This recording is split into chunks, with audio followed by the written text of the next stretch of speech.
दोस्तों इस वीडियो में मैं आपको बताऊंगा कि कब लोन डिफॉल्टर को जेल हो सकती है। तो कौन कौन सी वो सिचुएशन होती है जिसमें पर्सनल या नॉन पर्सनल लोन डिफॉल्टर को जेल जाना पड़ सकता है। दोस्तों ये वीडियो आपको हेल्पफुल लगे तो वीडियो को लाइक करें और अगर आप पहली बार हमारे चैनल पर आए हो तो सब्सक्राइब करें ताकि आपको इस तरह के लोन से रिलेटेड वीडियो मिलते रहें। दोस्तों जब आप 90 डेज़ तक लोन की एक भी EMI को रीपेमेंट नहीं करते हो तो आपका लोन NPA हो जाता है। लोन चाहे किसी भी टाइप का हो, चाहे वो सिक्योर लोन हो, अनसिक्योर लोन हो जो आपको एप्लीकेशन से मिलता है, आपका लोन 90 से 120 दिन के अंदर NPA हो जाता है, डिफ़ॉल्ट हो जाता है। बैंक या NBFC आपसे लोन को रिकवर करने के लिए रिकवरी का जो प्रोसेस होता है उसको इनिशिएट करती है, रिकवरी एजेंट्स को हायर करती है। तो दोस्तों कई बार क्या होता है कि हमारी फाइनेंशियल सिचुएशन इतनी ख़राब हो जाती है कि हम लोन को वापस करने में असमर्थ होते हैं। इस तरह से हमारे पास एक वैलिड रीज़न होता है नॉन रीपेमेंट का।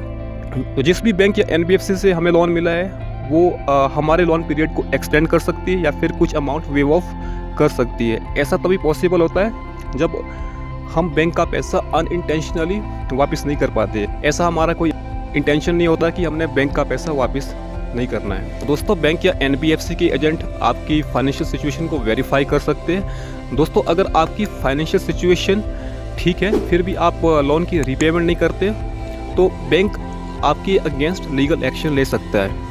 कई केसेस में ऐसा भी होता है कि लोन लेने वाला इंटेंशनली जानबूझकर लोन को डिफ़ॉल्ट कर देता है, हालांकि उसकी फाइनेंशियल सिचुएशन ठीक ठाक होती है फिर भी वो लोन की रीपेमेंट नहीं करता है। तो ऐसे केसेस में आप पर सेक्शन 420 के अंतर्गत आपको जेल भी जाना पड़ सकता है। लेकिन दोस्तों ये सब होना बहुत ही रेयर होता है। लोन का डिफ़ॉल्ट होना अपने आप में एक क्राइम नहीं है, ये एक सिविल ऑफेंस होता है। आप पर सिविल का केस हो सकता है जिसमें आपको कोर्ट भी जाना पड़ सकता है। सबसे बड़ा जो लॉस आपको डेफिनेटली लोन को पेमेंट ना करने की वजह से होता है वो ये कि आपका जो सिबिल स्कोर है वो बहुत ज़्यादा गिर जाता है। तो दोस्तों अगर आपका कोई ऑनलाइन या फिर डायरेक्ट बैंक का लोन ओवरड्यू है तो आप कोशिश करें उस लोन को क्लियर करने की। अगर आपकी फाइनेंशियल सिचुएशन ठीक नहीं है तो लोन देने वाले बैंक से कॉन्टैक्ट करें, उनको अपनी सिचुएशन बताएं। तो हो सकता है कि आपका लोन वेव ऑफ करें या फिर आपको रीपेमेंट का एक्स्ट्रा समय मिले।